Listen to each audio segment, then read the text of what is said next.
안녕하세요. 한류의 신과 해외 반응을 소개하는 한류클래스TV입니다. 오늘은 한국인과 일본인은 친절하지만 이 친절함에 차이가 있다란 제목의 미국계 일본인이 올린 인스타그램의 영상을 살펴보고 이 영상에 달린 해외 네티즌 반응까지 살펴보겠습니다. 미국에서 태어나고 미국에서 자라났으며 하버드 대학을 졸업한 이후 미국의 바이오 테크놀로지 회사인 라크 테크놀로지에서 수석 설계자로 일한 지식층인 미츠 하데이 씨가 인스타그램에 재밌는 영상을 올렸는데 지금부터 살펴보겠습니다. 한국인과 일본인은 친절하지만 이 친절함에는 차이가 있습니다. 한국과 일본은 꽤 비슷한 시스템이 있다 하더라도 이 친절함에는 차이가 있는 편입니다. 예의범절은 한국이 좀 더 엄격하고 명확한 편이고 일본의 예의범절은 좀 더 유연하고 불분명한 편이라지만 그렇다고 실제로 편하다는 건 아니고 또 완전 반대입니다. 그래서 많은 외국인들이 느끼기에 한국은 직설적이어도 좀 더 공감하는 느낌이고 일본은 공감하기 힘들다고도 합니다. 다음은 이 인스타그램에 달린 해외 네티즌 반응입니다. 그래, 내 말이 바로 이거라니까. 난 한국 예의범절이 더 어렵다고 생각했는데. 정말 관찰력이 뛰어나시네요. 정말 사실이에요. 일본은 특히 처음에 격식 있게 말했다면 언제 편하게 말해야 할지 파악하기가 어려워요. 상호 존중은 항상 통합니다. 언어가 통하지 않으면 소통의 단절이 발생합니다. 상황에 따른 이런 복잡한 규칙 때문에 일본 사람들이 친구를 사귀는 것을 매우 어렵다고 느끼는 것일 수도 있어요. 일본에서는 밥을 먹을 때 밥그릇을 손에 들고 있어도 됩니다. 하지만 한국에서는 그러면 안 되죠. 일본에 사는 건 피곤할 것 같아요. 두 나라에서 모두 살아봐서 저도 똑같이 느꼈습니다. 누군가 이 주제를 이야기하는 것을 우연히 발견하게 되어 아주 놀랍네요. 최근에 안전상의 이유로 한국 항공사 조종사들은 이제 조종실에서 영어로만 소통하도록 허용된다는 게시물이 있었죠. 잘도 마찬가지인가요? 호주계 일본인으로서 정확한 설명이고 내용이 꽤 흥미롭네요. 정말 대단하네요. 미묘한 차이가 있는데 한국 사람들이 눈치라고 부르는 것을 이해하면 큰 도움이 될 것 같습니다. 더 명확하게 강제된다는 건 말 그대로 선배들에게 맞아가면서 배운다는 뜻이겠죠. 명확하고 확실한 소통 방식이네요. 아시아 사람들은 겉으로는 말하지 않지만 늘 기대하는 부분이죠. 저희 아버지처럼요.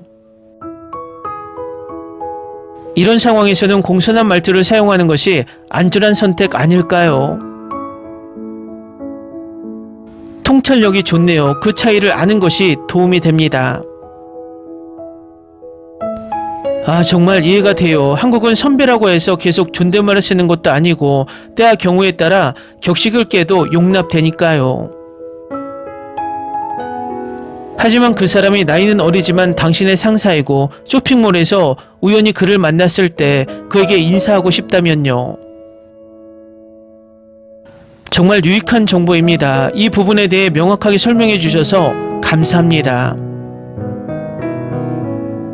일본은 유기적이고 한국은 의도적인 것 같아요. 불확실성을 낳고 그로 인해 스트레스를 유발하는 것은 모호함이죠. 제발 좀 심플하게 하면 안 되나요? 아니, 일본 사람들은 말한 것처럼 그렇게 경직되어 있지 않아요. 말도 안 돼요. 정말 흥미로운 이야기예요. 이 영상도 댓글도 다 재미있게 읽었어요. 어렸을 때 토론토에서 일본인 남편과 같이 다니면 가끔 대중교통에서 다른 일본 사람들에게 갑자기 남편을 소개해 주겠다고 장난치곤 했어요. 남편은 그 생각만으로도 너무 싫어했죠. 1975년쯤 대만에 있던 한국 친구가 여기는 자유가 너무 많아서 나라가 망할 것 같다고 했던 말이 떠오르네요. 다른 질문이 있습니다. 신경 다양성을 가진 사람들은 한국과 일본 사회에서 어떻게 받아들여지나요? 예를 들어 자폐 스펙트럼을 가진 사람들은 솔직하고 직설적이지만 배운 규칙은 철저하게 지키는 경향이 있죠. 심지어 다른 사람에게도 그 규칙을 강요하고 싶어 할 수도 있고요. 재미있네요. 한국의 규칙이 엄격하지만 당사자들 간의 합의만 있다면 융통성 있게 깨질 수 있다는 점은 사실입니다.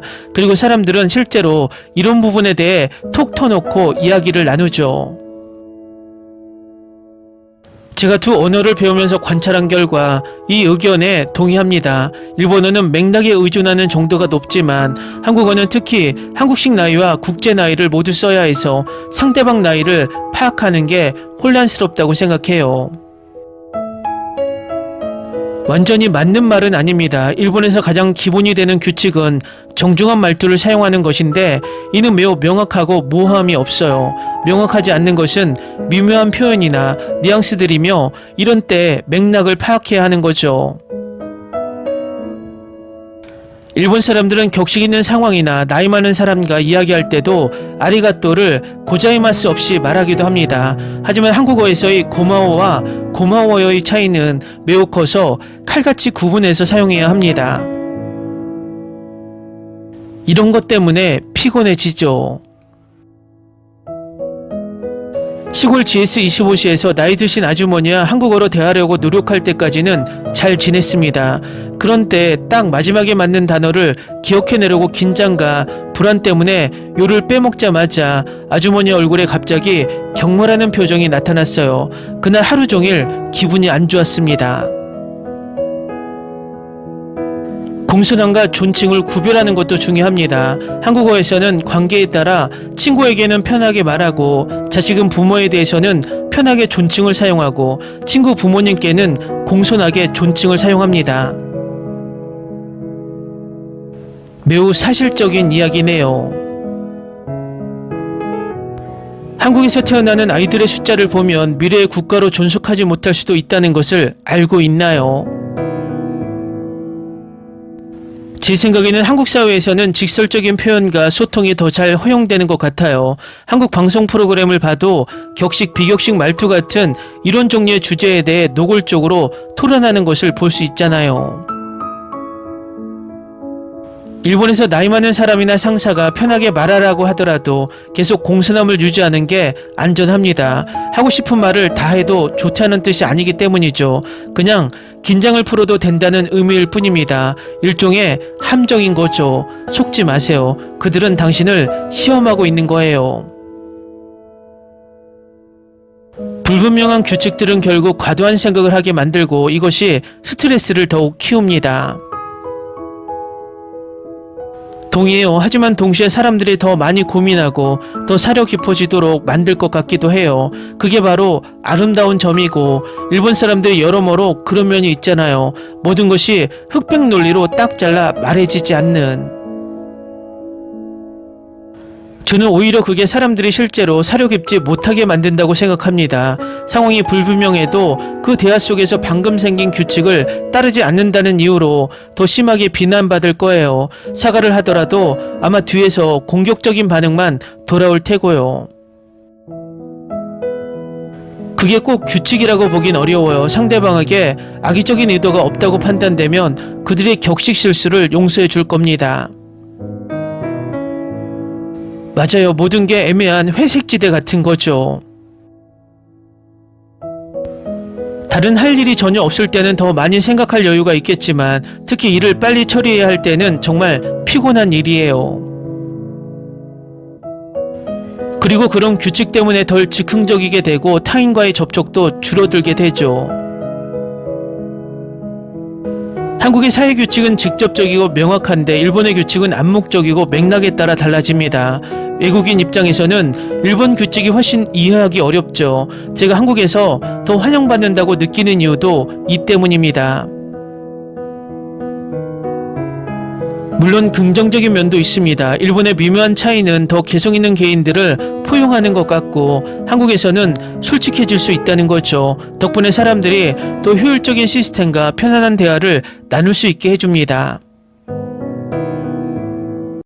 그래서인지 한국에서는 대화 주제가 더 구체적이고 예측 가능한 경향이 있다고 느꼈습니다. 반면 일본에서는 더 다양하고 독특한 취미와 의견을 가진 사람들을 만난 것 같아요. 제가 틀릴 수도 있지만 두 문화를 겪어보며 얻은 일반적인 느낌입니다. 명확함은 곧 친절함이죠. 적어도 저에게는 그렇습니다. 제 친구들 절반은 한국 사람이에요. 규칙을 이해하면 공동체의 일원으로 환영해주고 정말 잘 챙겨줍니다. 옛날에는 일본 친구들도 그랬지만 요즘 일본 사람들은 경계가 너무 엄격해요. 댓글 반응 잘 보셨나요? 저도 개인적으로 일본에 친척과 지인들이 많아서 자주 가는 편인데 공감이 가는 댓글도 전혀 공감이 가지 않는 댓글도 많습니다. 세상은 어떤 하나의 특징으로 정의하기에는 어렵습니다. 제 입장에서는 상대성이라고 생각이 됩니다. 어떤 민족의 특성 때문에 규범과 관습이 어려운 게 아니라 그 상대가 얼마나 호감이 가느냐, 가지 않느냐가 좌우한다고 생각이 듭니다. 이런 규범은 다분히 동양에서만 존재하는 것이 아니라 미국에도, 프랑스에서도, 인도에서도, 아프리카에서도 모두 존재한다고 개인적으로 생각을 합니다. 솔직히 한국인인 저도 해외에 나가면 이와 똑같은 불편함을 겪기 때문입니다. 재밌게 잘 보셨나요? 여러분의 구독, 좋아요, 댓글, 알림 설정은 영상 제작에 큰 힘이 됩니다. 이 영상을 보신 모든 분들 항상 대박 나시고 행복하시길 바랍니다.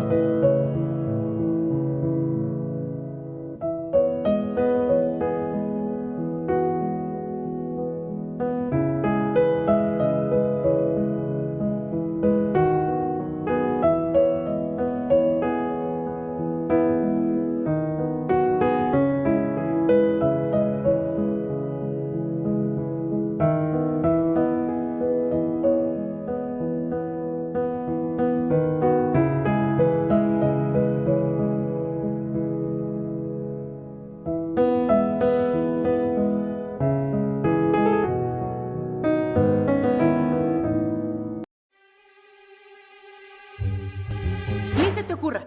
Olvida el ganso y los tomates. No hables de las ballenas. No es un acuario. No actúes como tonta. Que eras una genio. ¿Sí?